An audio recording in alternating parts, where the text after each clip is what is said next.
Bonjour à toutes et tous, je suis ravie de vous retrouver donc sur ma chaîne Le Coin de Perrault pour parler de couture. Avant de commencer, je tenais à vous remercier pour vos abonnements, vos likes, vos commentaires, c'est très encourageant pour moi. Je veux aussi faire un petit coucou à mes élèves parce que je suis prof de physique-chimie en collège, ils ont trouvé ma chaîne YouTube en à peu près 2 secondes. Pour l'instant, tous les retours que j'en ai sont hyper bienveillants, donc ça me pose pas de problème. Par contre, ce que j'ai modifié, c'est la gestion des commentaires. Je préfère les valider avant qu'ils soient publiés. On ne sait jamais, on va essayer d'éviter tout risque de dérapage. Aujourd'hui, on se retrouve pour que je vous présente 2 patrons gratuits. Donc, je vous avais déjà fait ça le mois précédent. Je vous mettrai donc dans le petit i l'information, donc le lien vers la chaîne où j'en présentais 3. Là, j'ai essayé de changer, c'est-à-dire que ces patrons, c'est des patrons que j'ai cousus. Et donc, je vais vous présenter les patrons gratuits, mais aussi ma version cousue. Bon, c'est à peu près tout pour aujourd'hui. Allez, on se lance. Le premier patron dont je vais vous parler, c'est le patron de chez Christelle Cou, c'est Je Couds Badiane.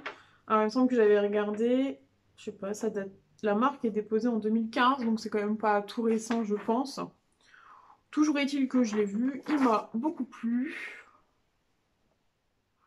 Donc au niveau de la description, on nous dit que Badiane, c'est un petit t-shirt souple et confortable en jersey, facile à coudre à la machine comme à la surjeteuse. Donc son encolure féminine à souhait apporte une touche fantaisie. Sa coupe légère, légèrement ample en fait un modèle confortable. Et donc il y a 2 versions, soit en manche courte, soit en manche 3/4. Alors je vous avouerai que le modèle en manche 3/4 ne m'a pas fait rêver. Donc moi je suis partie sur la version manche courte. Le temps indiqué pour la réalisation, c'est 4 heures. Bon, alors 4 heures, ça doit être en comptant le enfin, l'impression, le découpage, l'assemblage du patron, le découpage du tissu. Et encore, moi, je pense que si j'en ai eu pour 2 heures tout compris, voilà quoi. Hein. Au niveau de la difficulté, on met 2 étoiles sur 3. Franchement, j'ai trouvé ça plus simple à faire qu'un t-shirt avec une encolure ronde. Parce que quand vous faites un t-shirt en jersey avec une encolure ronde, ben, vous devez étirer à chaque fois l'encolure. Alors que là, il n'y avait pas du tout besoin de ça, il y avait juste à poser contre, assembler à la machine à coudre, retourner et faire la surpiqûre. Donc j'ai pas trouvé que c'était très difficile au niveau de l'encolure. Donc pour moi, ça justifie pas forcément 2 étoiles sur 3. Après, si c'est votre premier t-shirt en jersey, il y a le temps de prendre la machine à coudre en prendre des habitudes, quoi. Mais bon. Moi, j'avais déjà cousu du jersey avant, j'ai trouvé ça plus simple à faire qu'un autre tissu. Qu'une encolure ronde en fait. Après c'est sûr qu'il faut être assez précis quand même.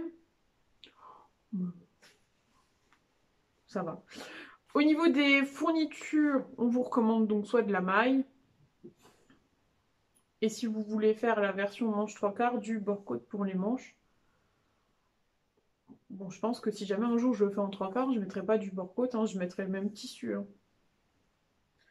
De l'entoilage thermocollant et de l'élastique plat et transparent donc pour les coutures d'épaule.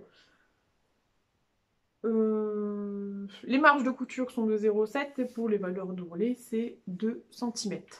Pour la taille, ça va du 32 au 52. Alors, en me pliant au tableau des tailles, il me semble que j'ai cousu en 44. Je vérifierai quand même. J'avais acheté un coupon de 1 mètre chez Benitex, donc dans un jersey de viscose. Ocre, donc imprimé avec des fleurs comme ça, blanches. Alors je me rends compte que le ocre est une couleur qui ne me va absolument pas au teint. Donc c'est la dernière fois que je commande du tissu moutarde, jaune ou je ne sais quoi. Alors ça c'est ma version. Donc vous avez ici donc l'encolure. Je ne sais pas si on dit une encolure en cœur ou pas. Les petites manches. Et puis hein, la bande d'ourlet en bas. Alors pour les manches, moi j'ai fait un simple rentré avec... si. Après un point zigzag j'ai fait. Je fais la même chose en bas, hein, au niveau des finitions, donc un point zigzag. Ça se voit quasiment pas en plus. J'ai essayé d'utiliser du fil de chez butinette. Et franchement, quand j'utilise ça, j'ai que des problèmes. J'ai l'impression que le fil fait que craquer. Le pire, c'est quand on fait de l'aiguille double avec. Donc j'ai investi dans un coffret de fil Gutermann. Et quand... Oui, et donc du coup là j'ai retrouvé. Donc en fait ça me fait ça. Là, ces petits sacs de fil là, tout le temps, tout le long. Et ça aide pas à la solidité des coutures. Donc j'ai investi dans du fil Gutermann. Et quand je le fais avec du Gutermann, et ben il n'y a pas de problème. Tout le long ça se fait correctement, il n'y a rien qui casse. Alors ça a un coût, mais si c'est pour que mes pièces et mes ourlets puissent durer plus longtemps, ben c'est un coût que je suis prête à prendre. Alors pour les ourlets, ça c'est dit. Les coutures d'épaule, donc j'ai mis de la laminette comme c'était conseillé. Bon, c'est pareil, hein, c'est pas une étape très difficile, mais on voit quand même que c'était dans les premiers que je faisais parce que c'est pas régulier, hein. Mais ça se fait facilement. Moi je l'ai fait à la surjeteuse. Je place mon élastique, je fais quelques points dessus, comme ça l'élastique est maintenu, et après j'ai qu'à aligner l'élastique sur mon tissu et ça pose pas de problème. Pour l'encolure, donc on vient poser endroit contre endroit le petit morceau découpé, on fait la piqûre d'assemblage à 0,7 et après on vient refaire une piqûre, donc là, et c'est là qu'il faut essayer d'être régulier si on veut que ce soit beau. Alors moi j'avais pris des repères hein, pour les pointes, et je suis quand même assez satisfaite, je trouve que c'est symétrique. Le seul bémol de ce modèle, moi, c'est enfin, Sarbic. Alors je sais pas si elle est trop longue, si je peux la raccourcir la prochaine fois ou pas. Mais ouais, c'est ça que j'aime pas, c'est que Sarbic. Mais c'est un modèle que je referai. Mais pas en ocre ou moutarde, là, non. C'est pas pour moi, c'est cool. Je vous laisse avec ce que ça donne porter.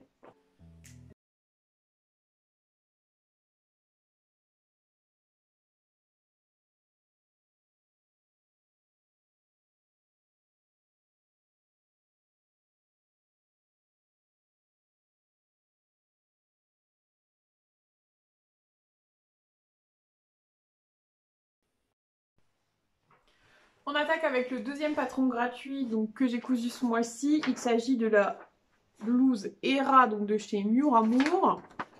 Donc, qui ressemble à ça. Elle est disponible de la taille 34 à 44 et c'est un niveau intermédiaire. Donc on vous dit, donc la blouse Hera est une petite blouse sophistiquée à porter au quotidien ou en soirée. Ses empiècements aux manches et dans le dos vous permettent de vous amuser dans toutes les associations de tissus possibles. Optez pour de la broderie, de la transparence, un jeu de matière et de motifs, bref, faites marcher votre créativité et amusez-vous. Alors effectivement, si on regarde, on voit qu'on a plein de petits empiècements qui nous permettent de jouer avec les tissus. Comme c'était la première fois que je le faisais, moi je l'ai fait en uni, hein, j'ai mis partout le même tissu. Alors, il me semble que les marges de couture sont de 1 cm. Au niveau des tissus, on vous conseille une viscose, un tencel ou une popeline. Vous avez besoin de boutons. Alors, il conseille 1 mètre de tissu principal et 70 cm du tissu secondaire et aussi du biais. Donc moi, j'ai fait la taille 44. Je l'ai fait dans une viscose d'une box crafting donc, que j'avais racheté en occasion. Et donc, ma version est la suivante. Et comme j'ai choisi un tissu très bariolé, on ne voit absolument pas les découpes. Alors, on dit que c'est un niveau intermédiaire. Bon, je vais pas... Après, on prend son temps. Le livret technique est assez bien fait. En plus, elle a fait une vidéo pour la pose du biais au niveau de la patte de boutonnage. Donc, c'est vraiment très clair. Et si on prend son temps, c'est largement accessible. Alors ça m'a quand même pris plusieurs heures. Comme il y a beaucoup d'empiècements à assembler, à surpiquer pour que les tenues... Pour que les coutures... Non, pour que les marges de couture tiennent. Et j'en suis pas entièrement satisfaite. Je trouve que pour moi c'est trop haut. Et j'ai l'impression de ne pas avoir assez d'espace au niveau de la poitrine. Mais bon, je sais pas. Peut-être quand j'aurai réussi à reperdre du poids encore. C'est un modèle qui me conviendra. Donc ça, c'est pas un modèle que je prévois de refaire. Autant le t-shirt que je vous ai présenté avant, oui, j'aurai d'autres versions. Autant celle-ci, malheureusement, pas pour l'instant. Je vais quand même vous présenter les détails un petit peu techniques parce qu'il y en a quand même pas mal et bon, c'est agréable à faire, hein. Alors, déjà, vous avez une patte de boutonnage à l'arrière. Je sais même plus si c'est une patte de boutonnage rapportée ou pas. Non, je crois qu'on fait un double repli. Oui, je crois que c'est ça. On la plie plusieurs fois sur elle-même. Oui. Et donc...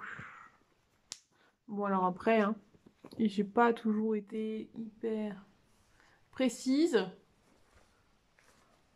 Après, ça doit être ma deuxième patte de boutonnage, donc... Et là, après, c'est mieux, quoi. Ce que je reproche pour cette patte de boutonnage, c'est qu'on vous donne pas d'indication pour placer les boutons. Donc on vous donne 10-12 boutons dans la liste de matériel, mais il n'y a pas d'indication ni sur le patron, ni dans le livret technique sur quel est l'espacement à mettre entre. Alors moi j'ai mis des pressions parce que j'avais pas envie de faire des boutonnières vu que c'est pas une blouse que je porte, que je pense porter souvent, pardon. Donc j'ai varié, par contre j'ai mis des rouges, des blanches, des bleus marines. Alors il y a juste la verte qui se voit beaucoup, les autres se fondent encore assez dans la blouse, mais la verte, clairement, on la voit beaucoup. J'en ai mis une tous les 8 cm, ce qui fait que j'en ai une, 2, 3, 4, 5, 6, 7. Donc j'arrive pas au nombre qui était indiqué. Bon, ça baille pas, peut-être que j'aurais dû en mettre une plus en hauteur, mais j'avais peur qu'avec les épaisseurs ça passe pas. Et j'aurais pas voulu que ça craque non plus. Alors si on reprend l'intérieur, ce sera plus simple pour voir quand même le travail des découpes. C'est long. J'ai même pas... Oh là là. J'ai pas rentré les... Alors vous avez 2 pinces poitrine. Donc une de chaque côté pour lesquelles j'ai même pas rentré les fils encore. Les coutures d'épaule classiques, sauf que vous avez le petit empaillaissement là, donc vous avez des coutures en plus. Les coutures d'épaule, rien de spécifique. Voilà. Et puis vous avez la pose du biais donc tout le long. Et la créatrice vous explique comment procéder donc au niveau de l'angle. Bon, pour une première fois, je trouve que c'est acceptable. Après, hein, c'est en faisant qu'on s'améliore aussi. Donc quand même assez contente, ça m'a permis d'apprendre des techniques que je ne connaissais pas encore. Quelques regrets, donc c'est qu'on ne donne pas d'indication sur le positionnement des boutons. Je vous montre ce que ça donne porter.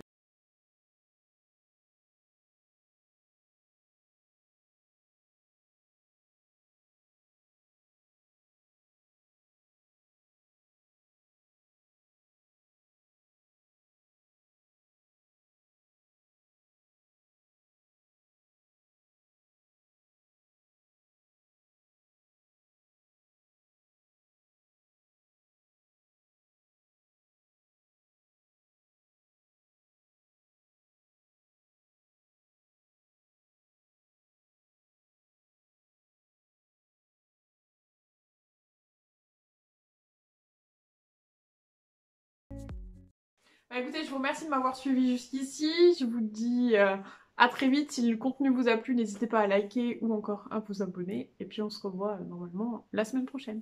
Allez, ciao ciao!